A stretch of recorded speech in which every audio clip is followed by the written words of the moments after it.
Если любое серьезное производство уместно сравнить с военными действиями, то угледобыча – это фронт, а вот снабжение, разумеется, тыл. Чем он надежнее, тем победа ближе. В нашем случае победой назовем наращивание производственных показателей. И в этом смысле снабженцы холдинговой компании «Якутуголь» своих фронтовиков, то есть угледобытчиков, обогатителей, не подвели ни разу. Ни разу за 30 лет. Хотя в истории управления материально-технического снабжения бывало всякое. Многочисленные переезды, реорганизации, расширения и сокращения. Особенно туго пришлось в 90-е годы. Тогда экономический развал наблюдался повсеместно. А что говорить о снабженческой работе? И все же предприятие устояло и даже стало работать более оперативно и динамично. Словом, есть чем гордиться на 30-летнем рубеже. Происходило это в Якутске.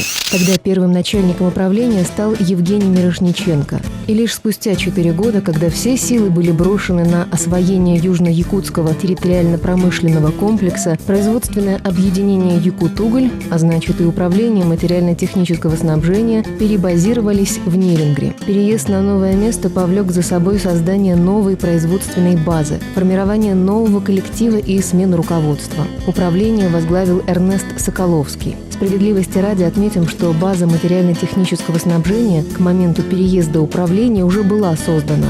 Без нее Государственная комиссия просто бы не подписала акт о приеме в эксплуатацию первой очереди разреза. Ну а без сотрудников, пришедших на вновь созданное предприятие, кто по призванию, кто по объявлению, работа вообще была бы немыслима. Они были одними из первых свидетелей и непосредственных участников тех горячих лет. В 1979 году, ввиду отсутствия производственных помещений, работали под открытым небом, к зиме обустроили ПДУшки. 80-й год организовали площадку разгрузки и хранения 107-й тупик.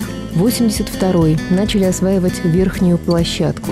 К тому времени управление возглавил Николай Благодарный, а через 3 года его сменил Владимир Тимирко. В 1983 году в состав ОМТС вошла только что построенная нефтебаза.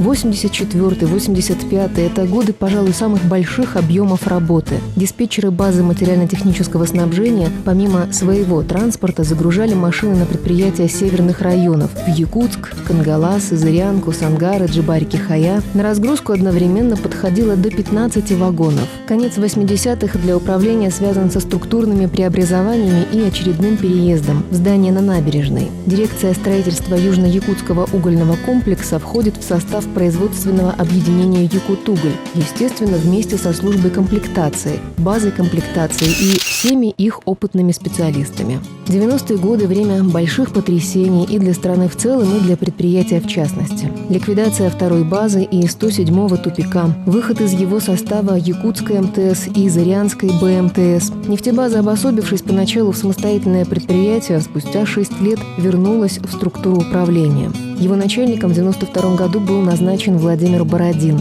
Вскоре предприятие в очередной раз переехало, теперь в бывшее здание ПТП. А в 1994-м коллектив снабженцев возглавил Валерий Шумейко.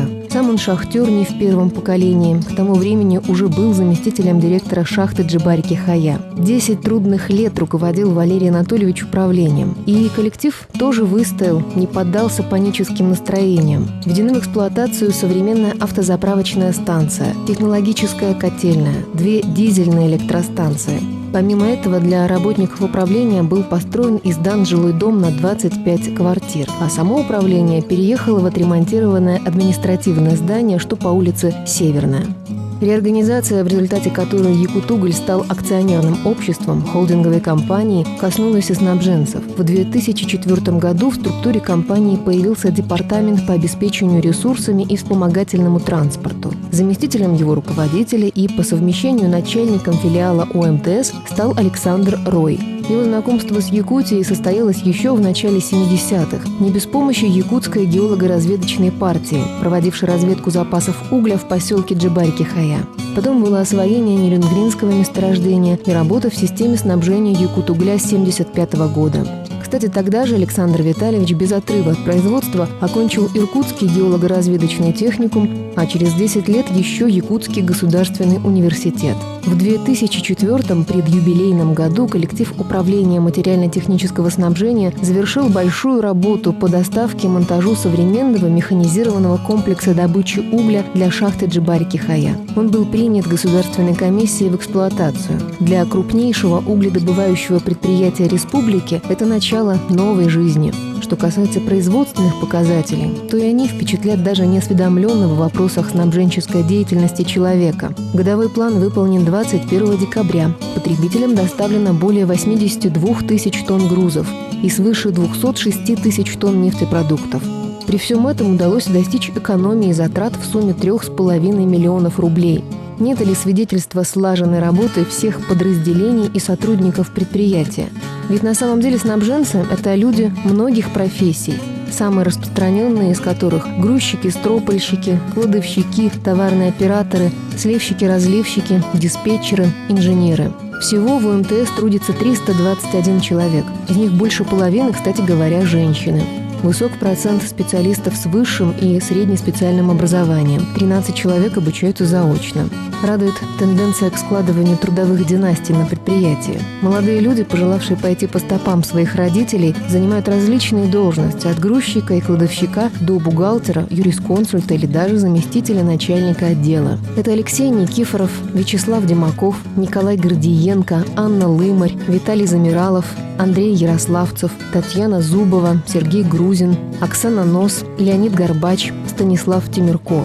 Самые густо населенные подразделения – это, конечно, обе базы. На базе материально-технического снабжения, заведует которой Анатолий Грузин, редко бывает спокойно. Здесь принимаются и разгружаются грузы, доставляемые автомобильным и железнодорожным транспортом. Обеспечивается их хранение. Для этого есть склады металла и сыпучих материалов, электрооборудования и технологического оборудования, автозапчастей, спецодежды. А затем распределение по предприятиям. Главная отличительная черта работников базы наряду с профессионализмом – оперативность.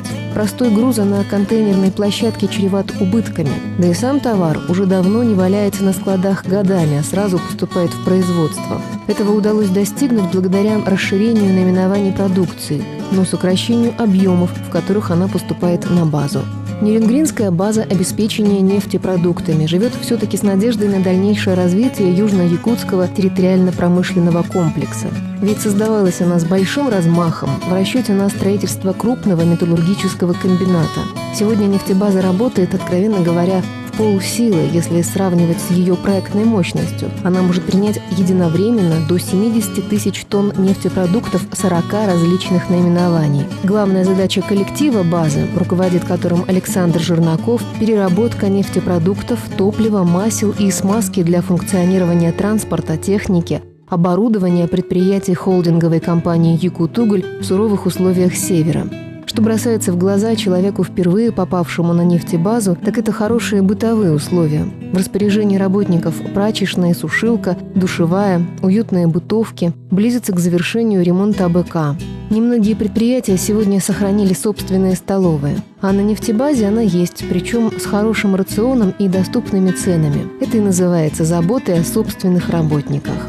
В состав управления входят и 3 небольших участка.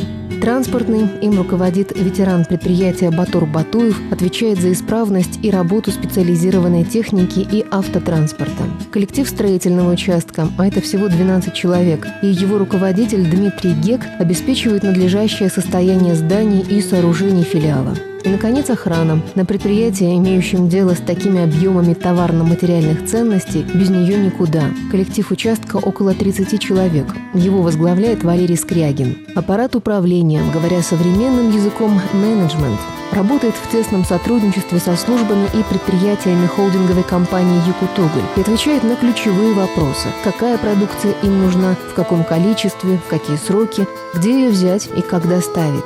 Цифры не берутся с потолка, все решения обдуманы и проанализированы специалистами планово-экономического отдела. За чистотой, с правовой точки зрения, всех заключенных договоров следят юристы. Они же защищают интересы УМТС в спорных ситуациях, являются представителями в суде, а также консультируют по вопросам применения различных нормативных актов. За всем денежным круговоротом, можно лишь догадываться о том, насколько он сложен, пристально следит бухгалтерия.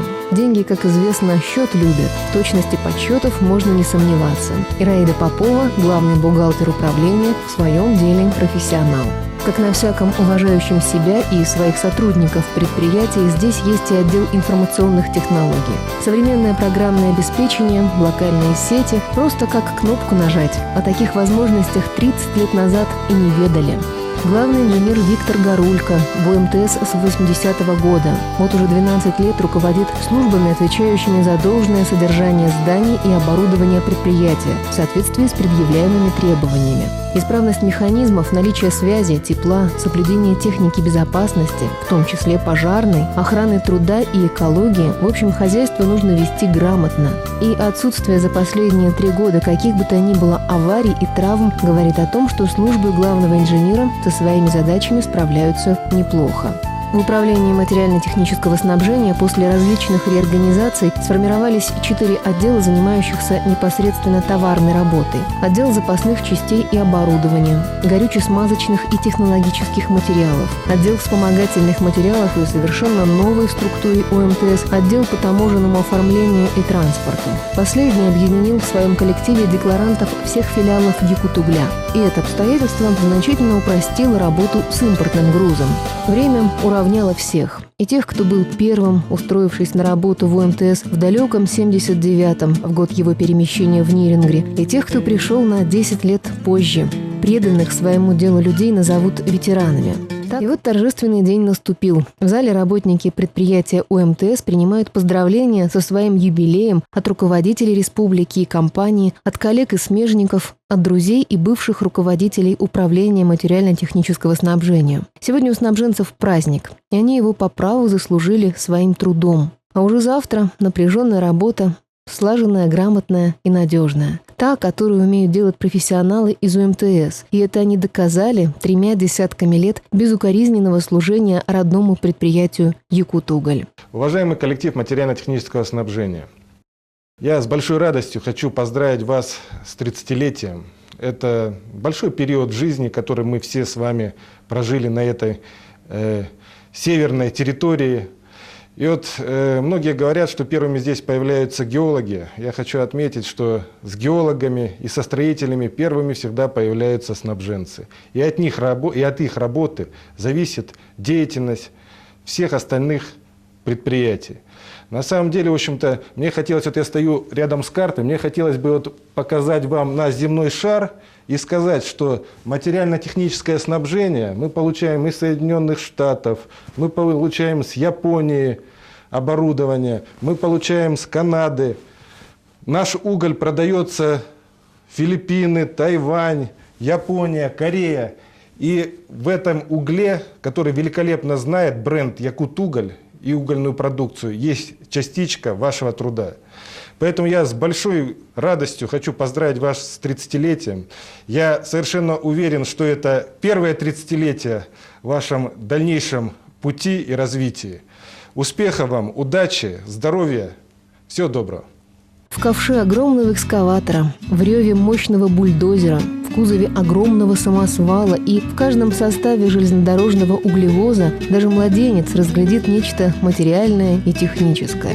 Но знаете, ключевое слово здесь «снабжение». И без него мы вряд ли увидим хоть что-нибудь, потому что самая грандиозная и сногсшибательная идея лопается, как мыльный пузырь, без такой простой и земной вещи, без обеспечения необходимыми ресурсами. С этим трудно спорить, да и не нужно.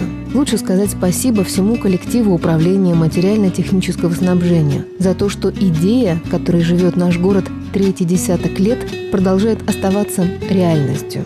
Снабженцы включаются в работу с момента получения заявки от предприятия на конкретный товар. Ищут нужные заводы-изготовители на огромном пространстве России, бывшего Советского Союза и даже всего мира. В интересах компании отбирают продукцию по наиболее выгодным ценам, проводят тендерные торги, заключают договоры поставки. получают груз, разгружают, оформляют и растаможивают, хранят и складируют, и в конечном счете отдают его заказчику. Хорошо, когда вся эта длинная цепочка срабатывает, и в нужный момент, в нужном месте оказывается необходимая продукция. Но следует учесть, срабатывать она должна не от случая к случаю, а постоянно, изо дня в день.